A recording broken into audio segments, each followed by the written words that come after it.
Baik, Assalamualaikum warahmatullahi wabarakatuh. Perkenalkan, nama saya Jarosim Simbolon dari jurusan Komunikasi dan Penyiaran Islam dengan NIM 0101203054. Di sini saya ingin mempresentasikan atau menyampaikan hasil ujian UAS mata kuliah hadis, tematik, dan komunikasi, yang mana dosen pengampunya yaitu Bapak Haji Muhammad Iqbal Abdul Mu'i LCMA, yang mana di soal hadis tematik ini ada 4 soal. Yang pertama yaitu deskripsikan pengertian hadis tematik dan jelaskan 8 langkah-langkah penyusunan dari hadis tematik tersebut. Dan soal yang kedua yaitu kemukakan beberapa sifat yang membuat Nabi Muhammad SAW berhasil dalam melakukan bisnis, dibuktikan dengan 4 hadis yang berkaitan dengan pertanyaan di atas. Dan soal yang ketiga yaitu mengapa munculnya fenomena atau bahkan ada upaya yang terencana oleh segelintir orang yang mencoba memisahkan Islam dengan politik dan Islam dikerangkeng dengan hanya sebatas ibadah, medhah, dan moral. Ini bukan hal baru. Jelaskan menurut perspektif saudara. Dan yang soal terakhir atau soal keempat yaitu tuliskan hadis lengkap, terjemahkan dan substansinya tentang hal-hal sebagai berikut, yaitu setiap kamu adalah pemimpin. Apabila kamu pergi musafir, pilihlah salah satu di antara kamu sebagai amir. Dan yang ketiga, siapa yang curang tidak termasuk bagian kami. Yang keempat, ciri-ciri orang munafik ada 3. Dan yang kelima yaitu siapa yang melihat kemungkaran hendaklah berusaha merubahnya. Baik, di sini saya ingin mencoba menjawab dari soal-soal yang telah diberikan oleh Bapak dosen pengampu, yang mana soal pertama yaitu deskripsikan pengertian hadis tematik dan jelaskan 8 langkah-langkah penyusunan dari hadis tematik tersebut. Jawaban yang dapat saya berikan yaitu secara bahasa hadis tematik adalah maudhu'i. Secara istilah, hadis tematik adalah pengumpulan hadis-hadis yang terpecah belah dalam kitab-kitab hadis menjadi satu tema yang disusun berdasarkan pemahaman dengan penjelasan dan pengkajian masalah tertentu. Adapun 8 langkah-langkah menyusun hadis maudhu'i atau hadis tematik ini, yang pertama yaitu menentukan tema atau permasalahannya. Dan yang kedua yaitu menghimpun hadis-hadis terkait. Dan yang ketiga melakukan kategorisasi hadis. Dan yang keempat melakukan iktibar dengan selengkapi seluruh sanad. Dan yang kelima melakukan penelitian sanad. Dan yang keenam melakukan penelitian matan. Dan yang ketujuh membandingkan syarah hadis terkait. Dan yang terakhir yaitu kedelapan menyusun hasil penelitian. Baik, selanjutnya saya akan menjawab soal nomor 2, yaitu yang mana soalnya kemukakan beberapa sifat yang membuat Nabi Muhammad berhasil dalam melakukan bisnis, dibuktikan dengan 4 hadis yang berkaitan dengan pertanyaan di atas.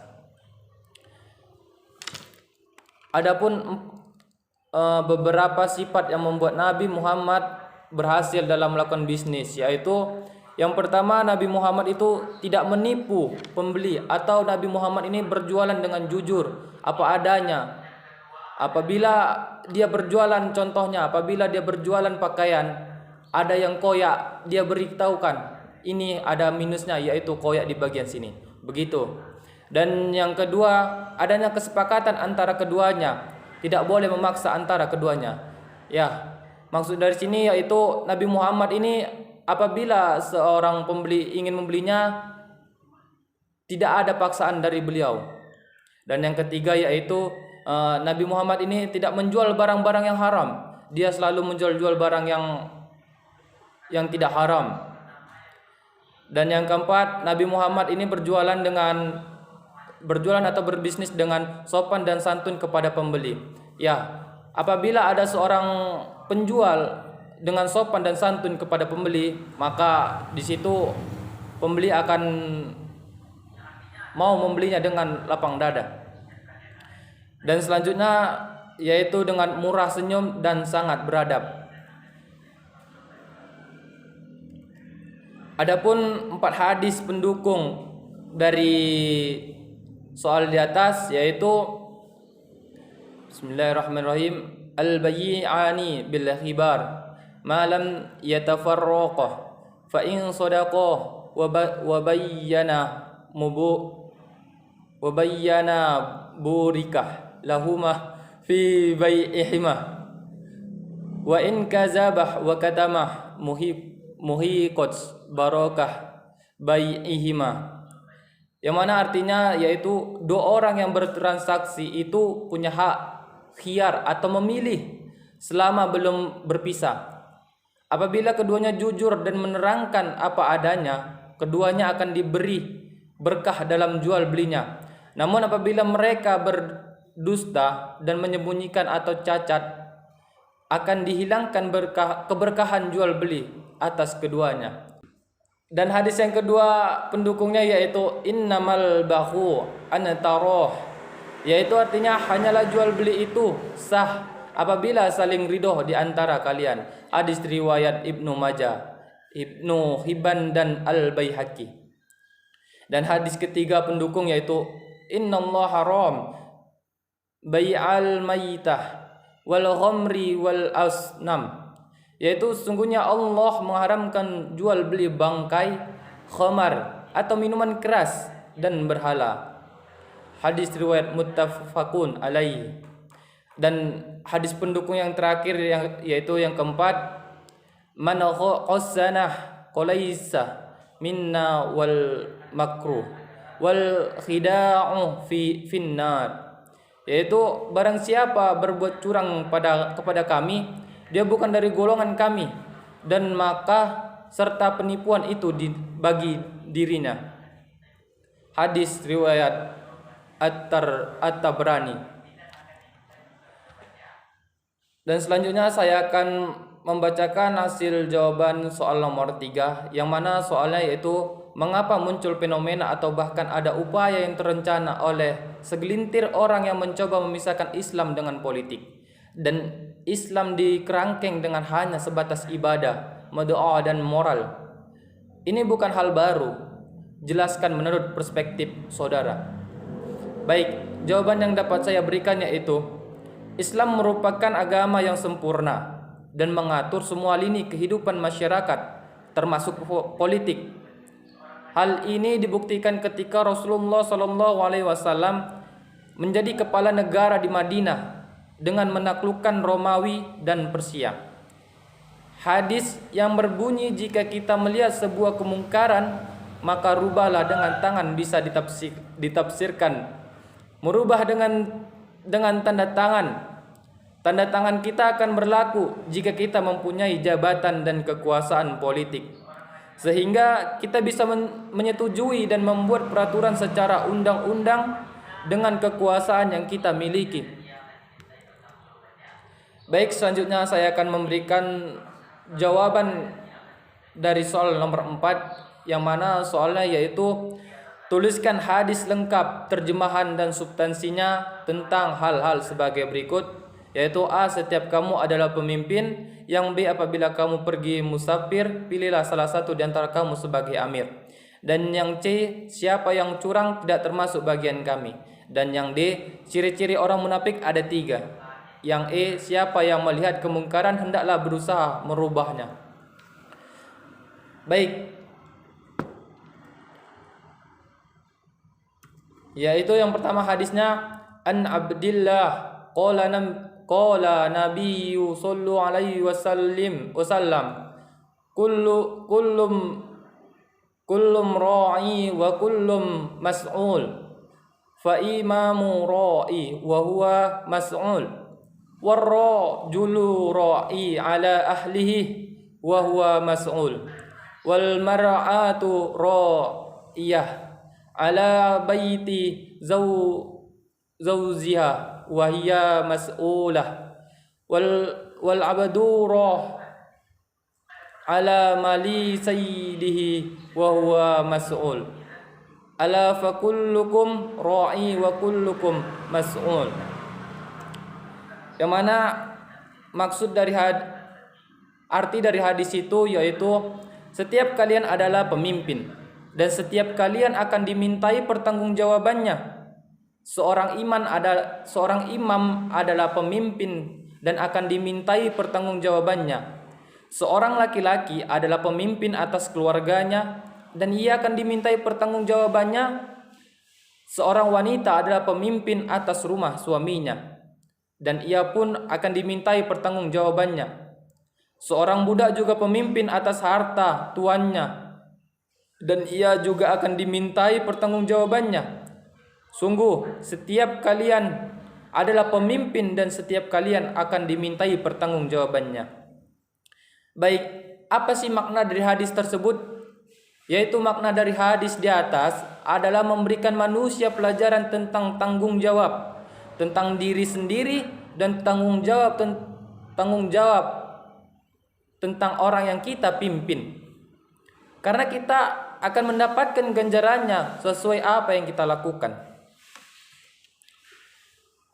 Hadis yang kedua yaitu iza kana salasah fi safar fal uwamiru ahadakum, yang artinya jika 3 orang keluar untuk berpergian maka hendaklah mereka mengangkat salah seorang dari mereka sebagai ketua rombongan.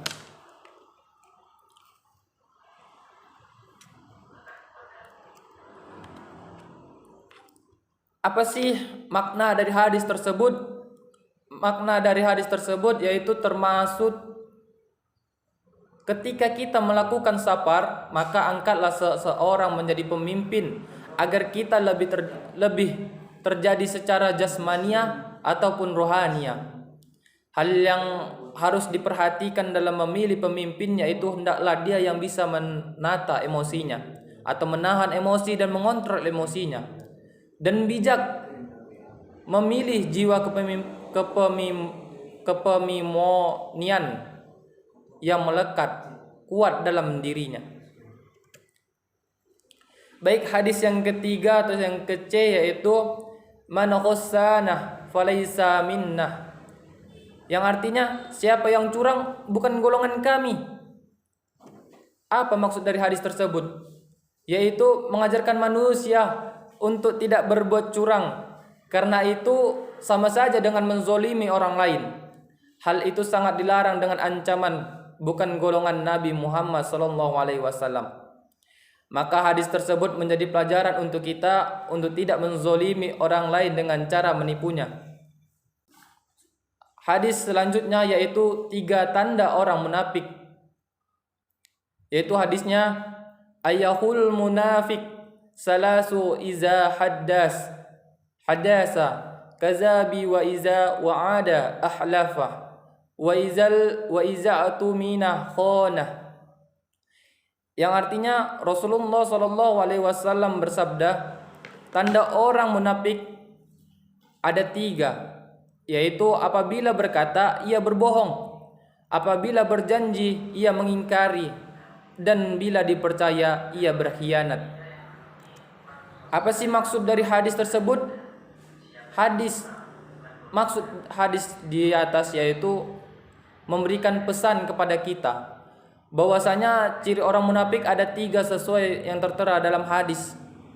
Maka dihimbau dan diharapkan kepada kita semua untuk menyingkirkan sejauh-jauhnya ketiga sifat tersebut kalau kita tidak ingin dicap sebagai orang yang munafik jika ditinjau berdasarkan hadis tersebut. Baik, hadis selanjutnya yaitu man ra'a minkum munkar falyughayyir bi'aidih fa illam yastati' fa bilisanih fa illam yastati' fa biqalbih wa zalika adkhaful iman, yang artinya barang siapa yang melihat kemungkaran maka hendaklah ia rubah dengan tangannya. Jika belum mampu maka dengan lisannya, dan jika belum mampu juga maka dengan hatinya. dan itu adalah selemah-lemahnya iman. Maksud dari hadis tersebut yaitu memberikan pesan kepada kita agar kita selalu menegakkan amar ma'ruf nahi mungkar dengan apapun kondisi kita. Jika kita tidak memiliki jabatan, maka tegakkan dengan amar ma'ruf nahi mungkar dengan jabatan kita atau tanda tangan. Apabila kita memiliki kefasihan dalam berbicara dan omongan, kita masih ditaati orang lain, maka tegakkan amar ma'ruf nahi mungkar dengan lisan kita. Apabila kita tidak mampu melakukan kedua hal tersebut, maka condongkan hati kita untuk tidak mencontoh perbuatan buruk itu. Baik, itu sajalah yang dapat saya sampaikan terhadap soal-soal mata kuliah hadis tematik komunikasi. Saya akhiri, mungkin apabila ada kata-kata saya yang salah atau ucapan saya salah, itu datang dari diri saya sendiri. Dan apabila ada kata-kata yang benar, itu bisa kita jalankan bareng-bareng. Dan saya akhiri, Assalamualaikum warahmatullahi wabarakatuh.